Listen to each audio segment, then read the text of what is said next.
Noong 2011, tinanong si Elon Musk sa Bloomberg kung threat ba ang BYD sa Tesla. Tumawa siya bago pa matapos ng interviewer ang tanong. Tumagal ang tawa na yon ng mga 4 seconds. Pagkatapos, sinabi niya, Have you seen their car? "Have you seen their car?" Binaliwala niya ang technology ng BYD na para bang hindi naman ito ganun kalakas. May ibig sabihin ang tawa na yon. Ibig sabihin, hindi kayang mag-innovate ng China. Pero ito ang nangyari sa kumpanyang tinawanan ni Musk.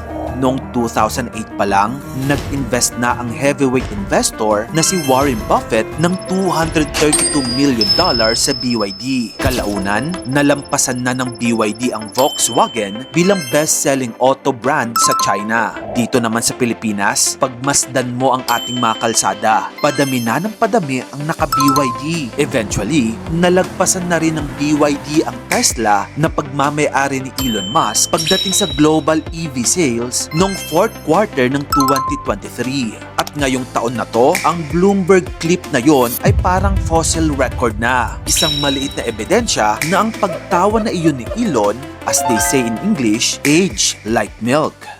Ang founder ng BYD ay si Wang Changfu. Lumaki si Wang sa Anhui Province, China. Nagtapos siya ng master's degree sa chemistry. Kalaunan, nagtrabaho siya sa isang government metals research institute. Noong 1995, nakita ni Wang ang malaking oportunidad sa battery technology. Kaya itinatag niya ang BYD. Wait, ano munang ibig sabihin ng BYD? Well, wala namang original meaning talaga yon nung una. Trip lang yan ni Wang. Pero the company uses the English slogan, "Build your dreams," to reflect its ambitious, innovation-driven philosophy. Alam mo ba kung magkano ang puhunan ni Wang noong una? $300,000 lang na hiniram pa niya sa bangko. That time, hawak ng Japanese at Korean companies ang battery market. Sa loob lang ng ilang taon, naging major supplier ang BYD ng batteries para sa Nokia, Motorola at Samsung. By year 2002, na-list ang BYD sa Hong Kong Stock Exchange, kaya nakalikom ito ng mas malaking kapital para sa expansion. By 2003, gumawa si Wang ng nakakagulat na desisyon. Binili niya ang isang struggling automaker na Kinchuan sa halagang $38 million.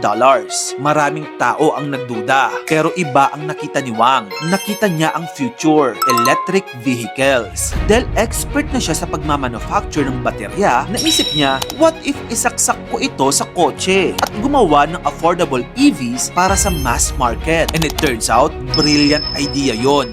By 2008, inulunsad ng BYD ang isa sa unang mass-produced plug-in hybrid sa mundo. Dito, napansin sila ni Warren Buffett na nag-invest ng $232 million kapalit ng 10% stake sa kumpanya. Ang investment na yon ang nagbigay sa BYD ng international credibility. Sa sumunod na dekada, naging top seller sa China ang mga sasakyan ng BYD.